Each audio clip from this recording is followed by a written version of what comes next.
And welcome back to My Conscious Dad. I'm your host, Alex Rabina, hanging out in studio with my good friend, Fred Arnold. And for the last 20 minutes, we've been talking about how to be a better dad, how to be a more effective father. I think that really boils down to just being conscious and aware about your own growth and being more aware and really living in the question about what does my son or daughter need from me? Who am I being? Who am I not being that they are not opening up to me? Who do I need to be to get them to trust me more? It's you deciding that this is the level or area of your life that you want to get to the next level. You want to have better results. You don't want to get to the point where you're at Christmas dinner with your 30-year-old son and him and his wife are arguing. I would think that would be heartbreaking to see your son and daughter or daughter-in-law arguing or your grandkids going to the room crying because there's major dysfunction in the family. And you got to sit there and go, where did I go wrong? How did my son turn out to be so impatient, so stubborn? Had I only had worked on that a little bit more when I was a father, had I had been more patient or been a better example to his mom, I would have modeled those behaviors. That's what really conscious parenting is about. I laugh or giggle about that because a lot of times we wonder, why is my child so impatient, or why is my child stubborn? I have one child that's stubborn. And when she's stubborn, instead of pointing the finger at the mother, I go, well, sometimes I'm stubborn. Yeah. Why is she so impatient? Well, sometimes I am impatient.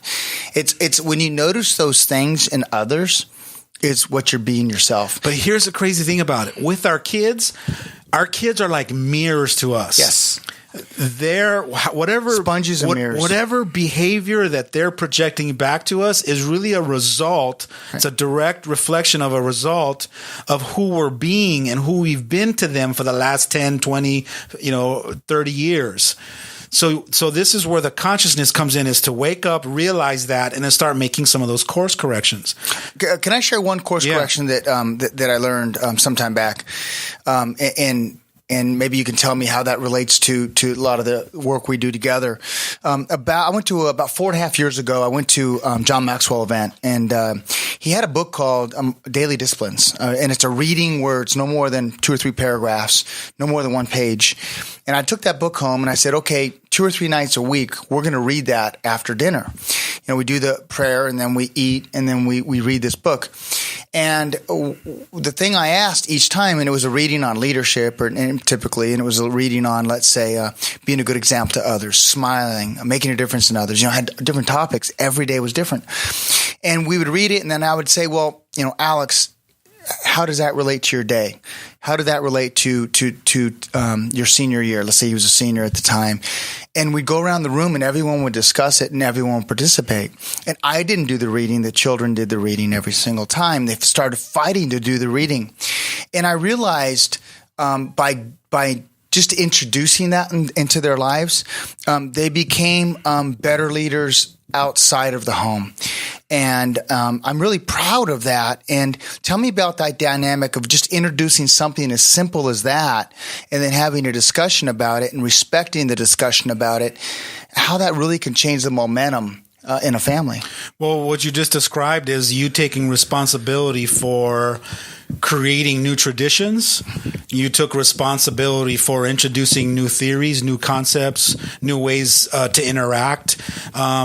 You took your own creativity, your own mind, and thought outside the box, found a couple of different ideas, whether it's game night or, hey, let's just share and, say what we're grateful for. Or what. You're being creative as a father, and that creative part of you is coming from a conscious state of being that has you focus intently on finding things to bring our family together, to connect them, to create more deep, meaningful relationships.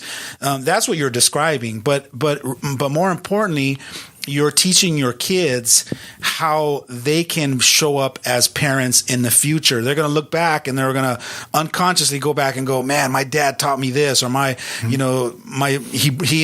introduced a new tradition to our Christmas, or he started these new traditions when we go on vacations. And, you're kind of teaching them by modeling that. Yeah, one of the biggest fears I had, though, was getting a little bit of pushback. And I did. And at the time, and that was a fear I had. What if they don't like it?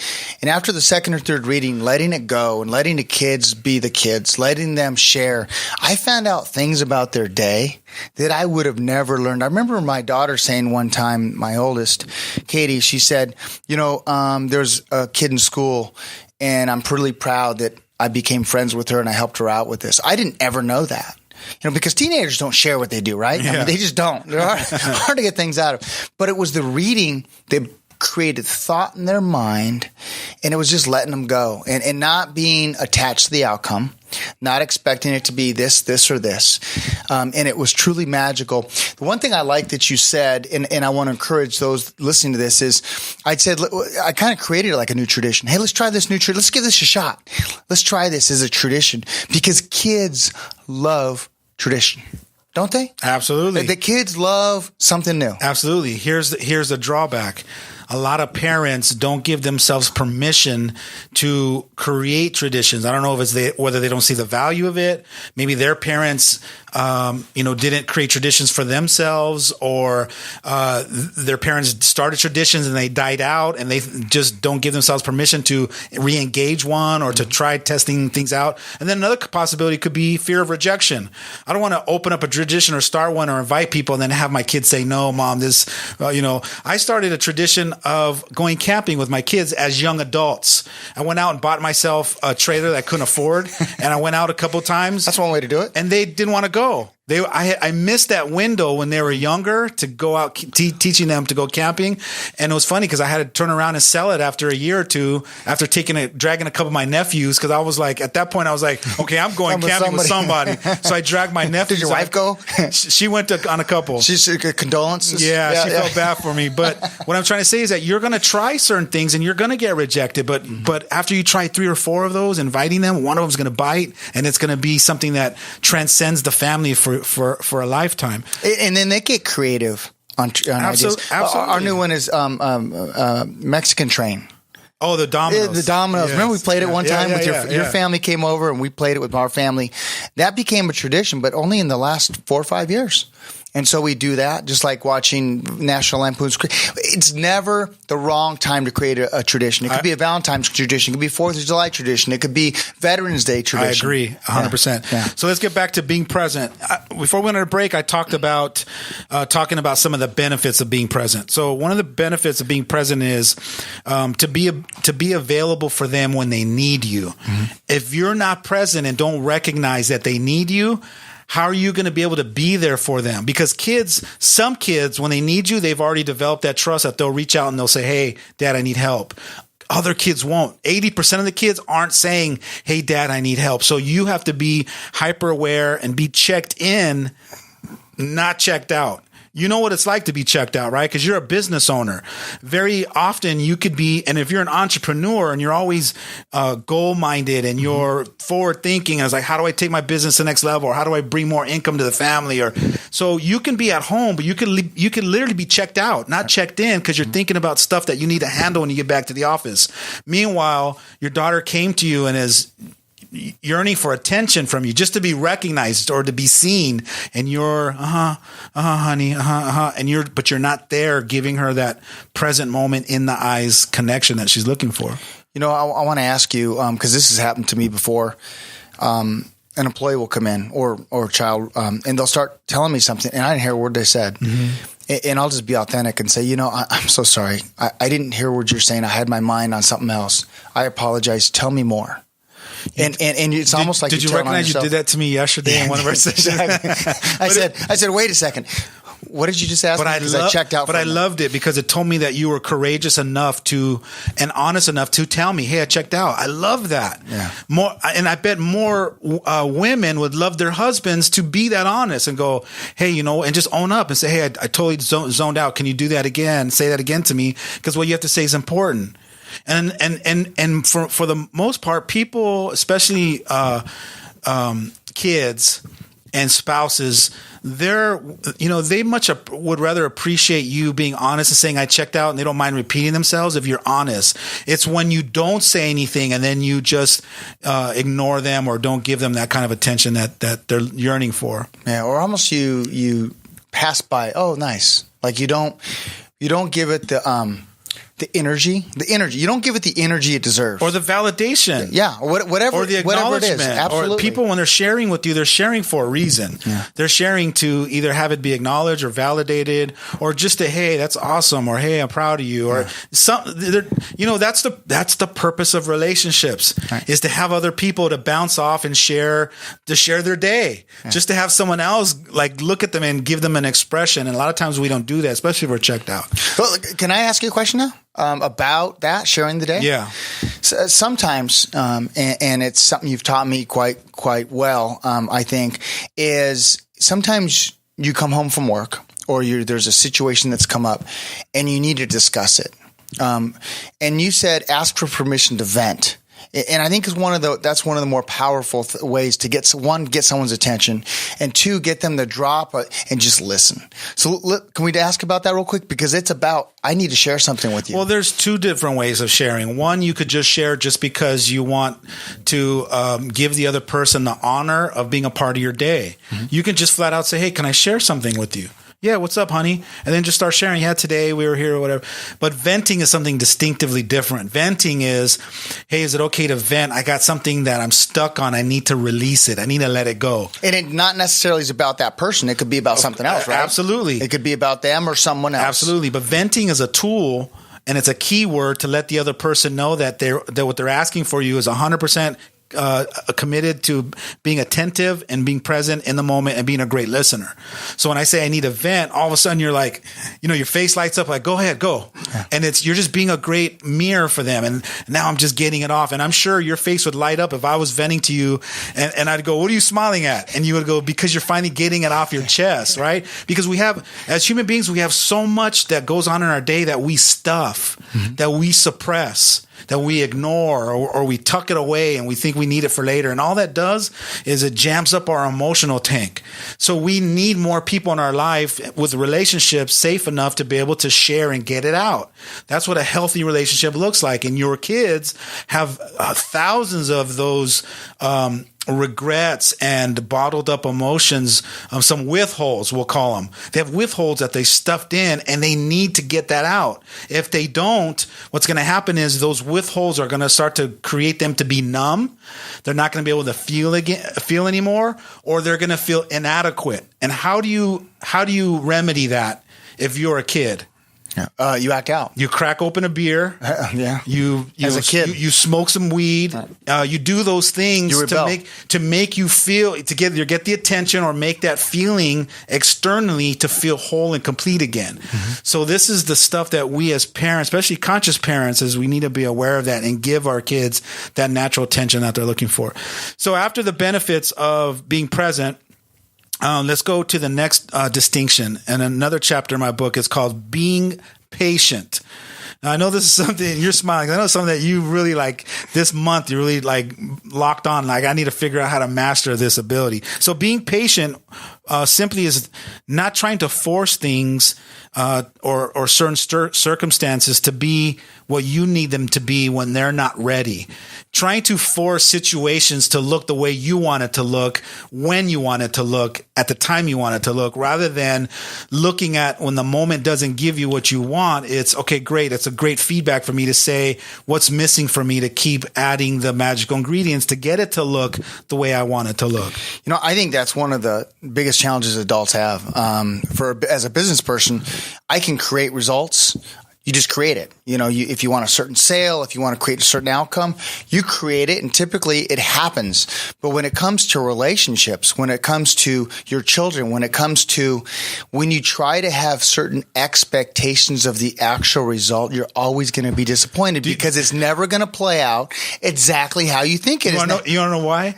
When it comes to business results, it's kind of linear. Yes. You knock on 1,000 doors, you get 100 yeses, and you make 50 sales, and you create X amount. It's a mathematical formula. Yes. Right? And some are a little bit better than others. It's not linear. It is not linear. It's up, it's down, it's through the tunnel, it's around. Because you're dealing with a lot of things. You're dealing with the emotional side of a situation.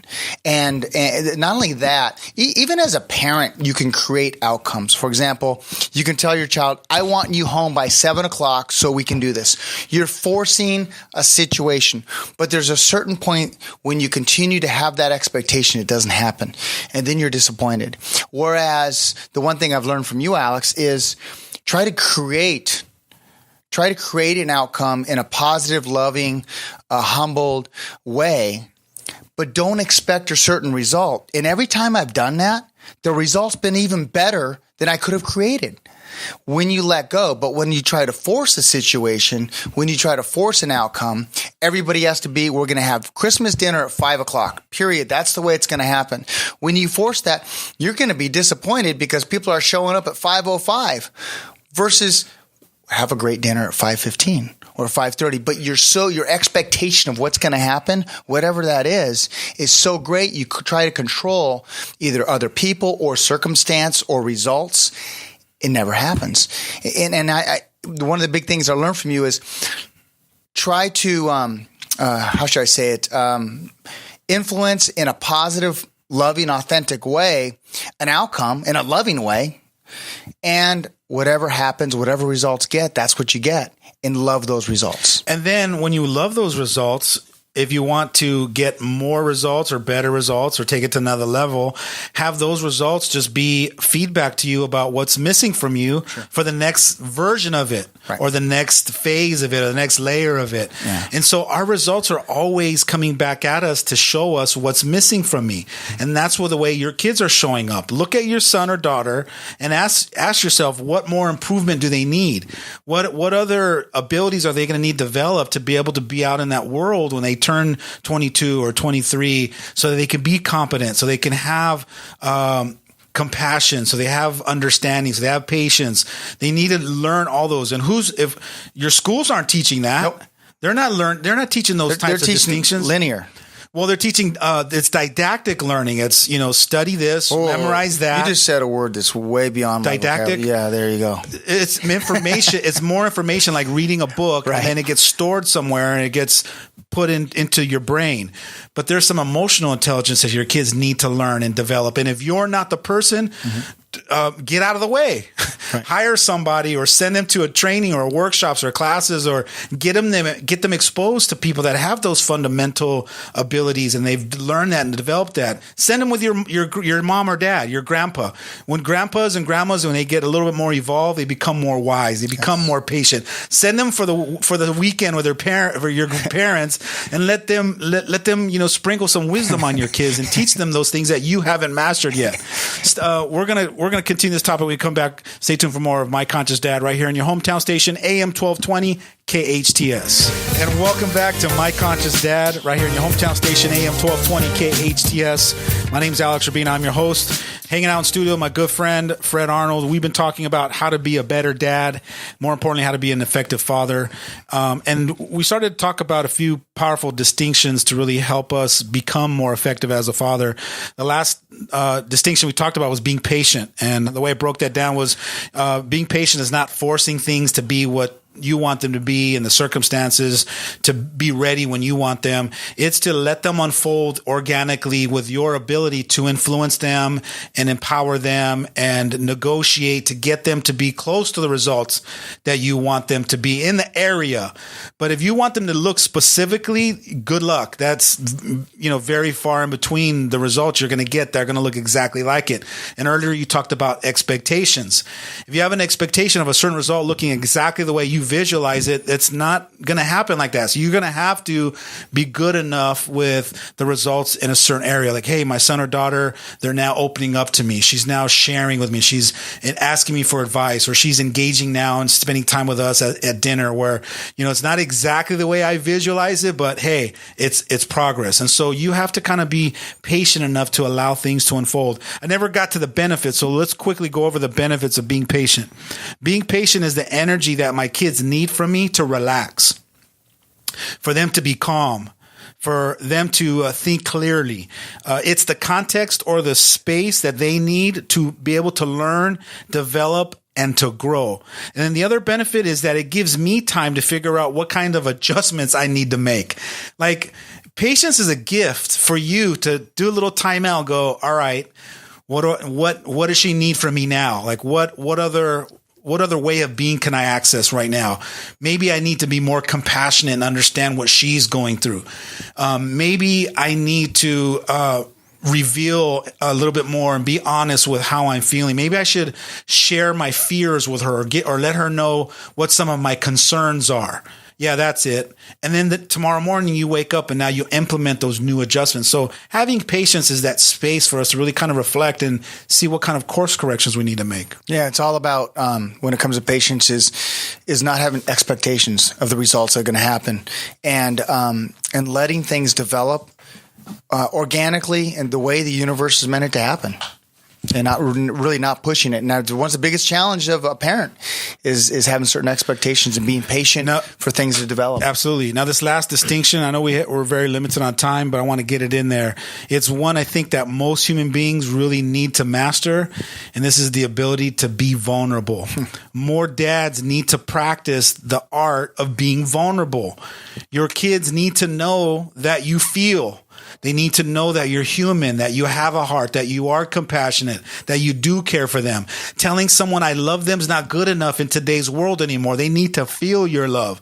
You have to learn how to express yourself in a way that it's undeniable. The way you say you feel about them, they feel it, that the words aren't even necessary anymore. And sometimes you bringing your wall down and letting your voice crack and revealing yourself when you're afraid or when you're sad, that speaks volumes to kids. That sends messages it sends messages that are transparent, that 1,000 words can never match up to the ability to being vulnerable with your kids. You know, one of the things I've learned is your children come to you and are open and honest, and they're being vulnerable.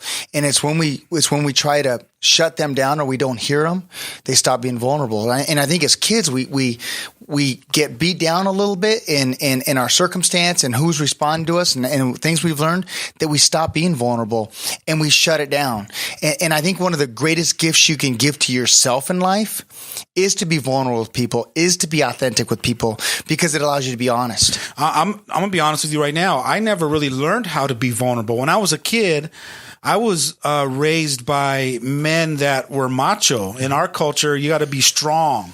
You got to, so if when I was a kid, if I cried, it was, what are you crying about? Yeah. It was implied that I shouldn't be showing my emotions. So I lived in a home or an environment where I had to be strong, and strong doesn't equal vulnerable. Mm-hmm. And what I have to do is I had to train myself as a young man to allow myself to see the value of being vulnerable and then allow myself to experience more of that. And when I started to realize how powerful it was when I saw the response from my wife and my kids and the way that they were showing up around me when I allowed myself to bring those walls down and to let them see that. Now I see it as a gift. Like, I'm giving you a gift. If I'm going to bring my walls down and you're going to see that, it's because I'm sharing you this special gift of mine. It's sacred, and I'm going to share it with you. And it works magic. And it's what's necessary for conscious parenting, especially fathers with their kids, is to allow themselves to be vulnerable. Now, you'll have the dads that'll be like, so what, I'm supposed to cry all the time? It's not about crying. It's about revealing yourself. It's about expressing yourself. It's about allowing yourself to feel. Some of us aren't feeling. Did you know that?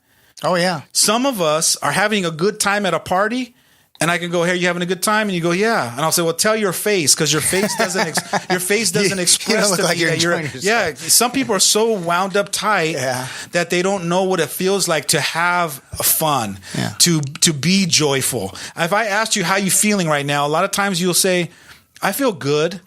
Good's not a feeling.